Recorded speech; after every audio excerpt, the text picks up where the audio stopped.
Boom!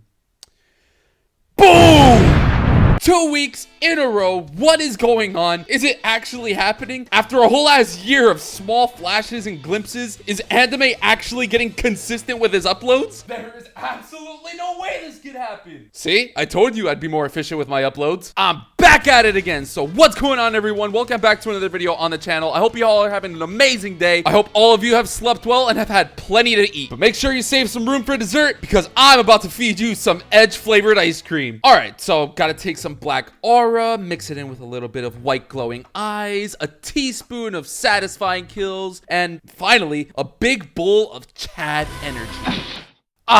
Perfection. Now, get it down your throat. That's right, baby. Solo Leveling is next on the list of anime that I want to go over in these next few weeks. For giving yourself the best shot. God, this anime is good. Make sure you go watch it so you get your own opinion on how you feel about it before watching my video.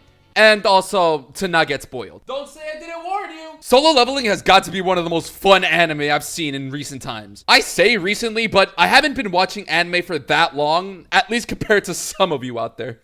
This is one of those anime where you don't have to worry about a super convoluted and complex story. You just sit back, relax, and enjoy some wholesome fun.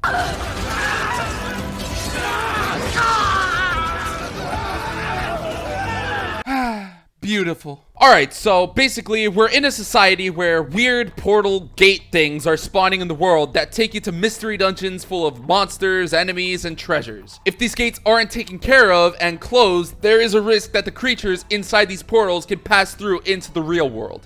Could you imagine, like, you're driving home from work after a long day when a 9-foot cockroach just blasts you out of nowhere? Bro, come on, I already got fired. I didn't need it to be literal, too. Well, regardless of this, these gates spawn, and the people who deal with these are called hunters. They're basically just people that had like supernatural abilities and powers awakened inside them. It sounds cool, but I'm not so sure about that. Like, yeah, you have super cool powers and are super strong, but in exchange, you gotta go fight some crazy and dangerous monsters? Like, no. Take your powers and take your I'll take my 9 to 5, thank you very much. Jinwoo, my man, you can be the protagonist if you want, buddy.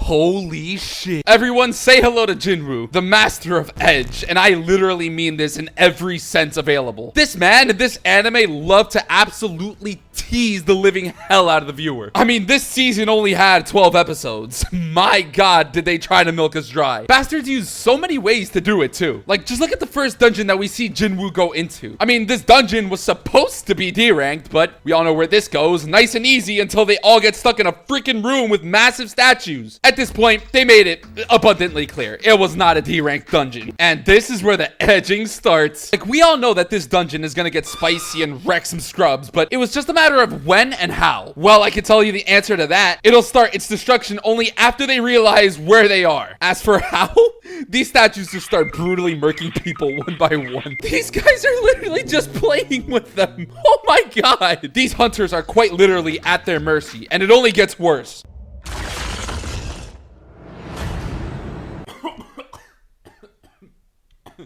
I wet myself. Bro, I don't even want to imagine this thing getting out into the real world. It'd be Attack on Titan 2.0. All I know is some kids' moms out there are not gonna have a good time. This dungeon, this scene just shows you exactly what you want to see and intensifies that more and more and more. Like, my god, it was just constant edging for like 2 whole episodes. Well, that was an experience. What's next?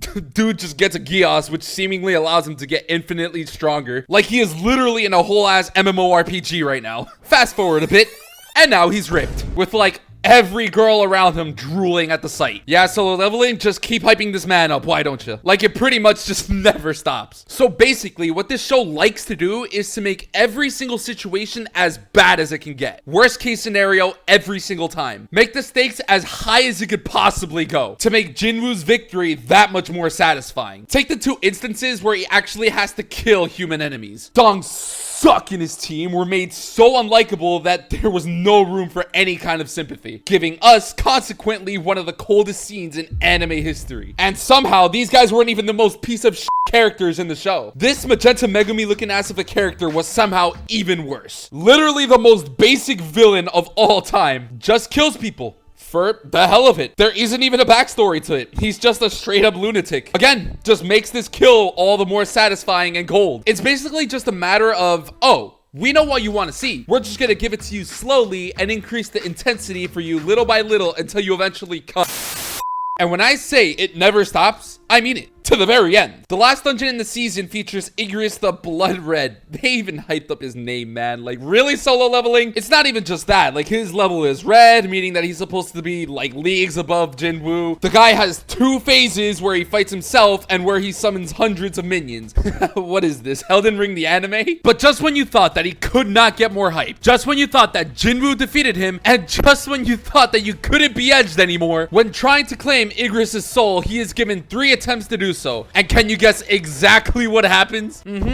Yep, yeah. They dramatically make you wait until the very last attempt to finally claim Igris' soul. Now, if that isn't edging you to the end, I don't know what is. Alright, so we've been memeing around and joking for a while now, but how do I actually feel about this anime? Bro, I freaking love this season. Like I said before, this has to be one of the most fun anime that I've watched in recent memory. It's just something about watching Jinwoo going from beta to alpha and absolutely annihilating the most unlikable people and the most egregious creatures just feels so goddamn satisfying. Also, seeing all of like the trinkets and skills that Jinwoo gains after defeating enemies genuinely feels like I'm playing a high quality RPG or open world game. Like, I don't know if it's basically because it reminds me of my favorite game, Breath of the Wild, only with more blood. But I just love seeing this sort of concept being implemented in an anime like this. Apart from the fact that the fights are just freaking amazing and the shots that we get of Dark Jinwoo are goosebump inducing. Sure, it's not the most unique story out there, but it doesn't need to be. I feel like this is a lot like the situation that I talked about in Akame ga Kill, where the story doesn't need to be super complex and deep to be good. Only that solo leveling, in my eyes, does it so much better. This show just makes absolutely sure that you get exactly what you want to see and in glorious fashion. Like, at the end of the day, solo leveling is here to entertain. It's its #1 objective, and it sure as hell entertained me. And what makes this even more exciting is that even though this season was relatively simple, it feels like this story could go into a really cool and deep narrative for the future. I could just be straight up wrong about this, and if I end up being wrong, you have every right as well as my permission to summon the double dungeon statue to my room in the comments below. But this story could definitely be pretty wild if it wants to. Like, that whole ass island that we see at the beginning could have the freaking One Piece for all we know. And this guy could be like,